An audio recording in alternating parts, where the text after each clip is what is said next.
My name is Michael King, and I've just moved to a new country, which is, I feel sometimes like a gypsy, although I think I have a lot more things than gypsies have, because when I move, it's not an easy process. But I've just moved and taken a new contract in Athens in Greece, where we're opening some new studios for a company.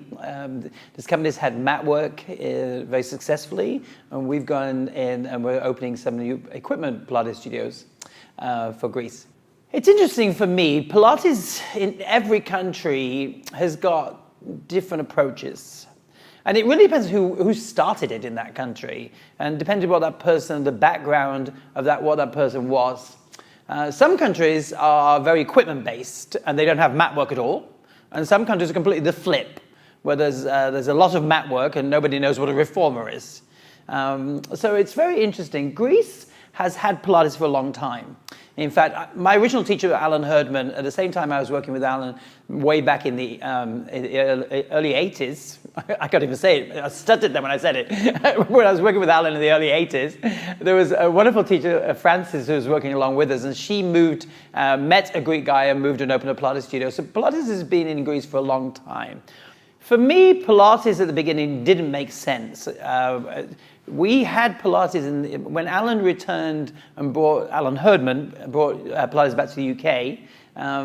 He was working in the dance school where I was a young dancer, and we had to do Pilates as part of our program.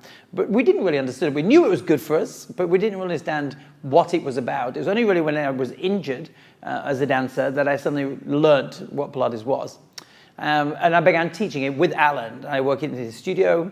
I came over to the US and lived in the US for 15 years, working in Texas, mainly with dancers. So my introduction to Pilates was really in a dance environment.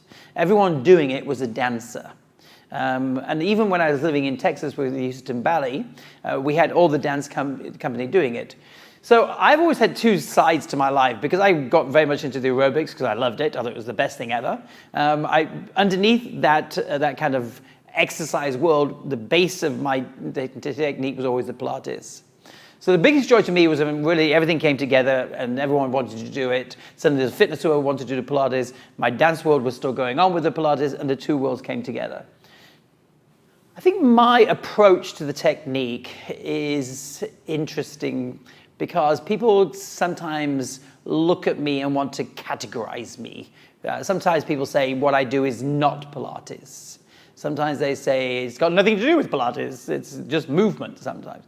But underneath it, I don't believe that, because I believe I learnt the traditional repertoire. I know the traditional repertoire. I learned very traditionally on the equipment. When I was lucky enough to go to New York and to San Francisco and all these great places back in the early 80s, I saw some very traditional ways of doing Pilates, and I love that. I think it's a great approach. So what I really like to do, my approach to this technique, what I like to do is make it accessible for everybody.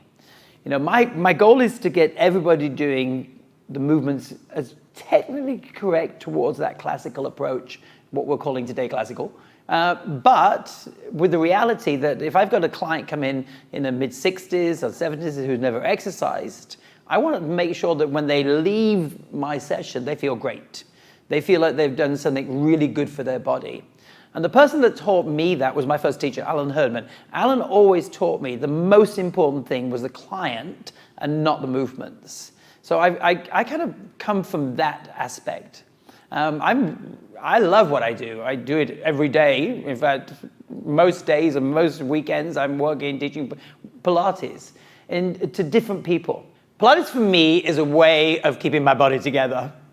You know, having a back problem as a dancer, and that back problem staying with me all my life, it's a way that my body keeps moving.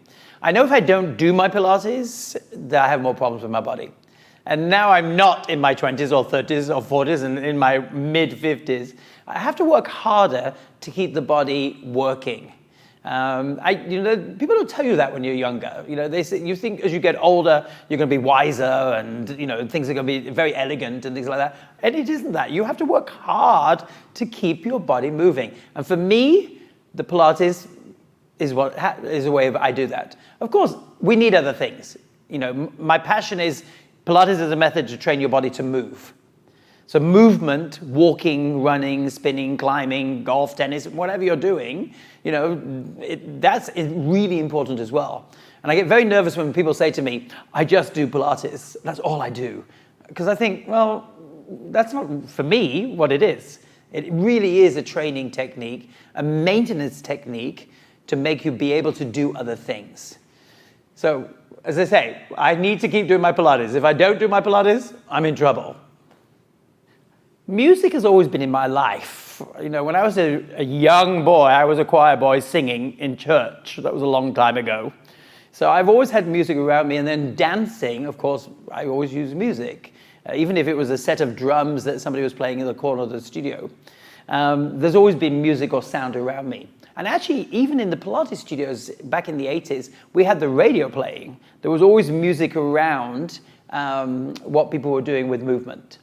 I think music helps people move their body. I think music gives movement a sense of fluidity, which sometimes if people haven't had the training of a dancer, that can create a whole sense of it. I spend my life looking for music that helps me do what I need to do with this method. Sometimes it's very gentle music, which is almost like background, creating a sense of it. And sometimes it's music with a beat that actually tells people what speed I'd like them to go with. I've had many people say to me that you shouldn't use music with Pilates. Well, I don't like the word shouldn't. I think if there's a reason for it, if there's a very logical purpose for it, then I think I sleep at night thinking, yes, this is a good way of making this method accessible and understandable for people about what we're trying to achieve with the principles. I work all year. My schedule is pretty tight. So I work full on weekends all through the year. And then normally from December to the end of January, I take a good break and a holiday. And that's when I would say life returns to being domestic and reading and doing all the things that maybe people find time at weekends to do. Unfortunately for me, I don't have weekends. I have events and conventions, which is great. But usually when I go home and don't travel, that's when life returns to being more of a normal life. Well, you can find me on Pilates anytime, obviously. You found me at the best place. Other than that, you can check out my website, michaelkingpilates.com. There is a schedule on there where my workshops and courses are around and listed on there. So if you like what you see, come visit me on a workshop and see what we do face to face.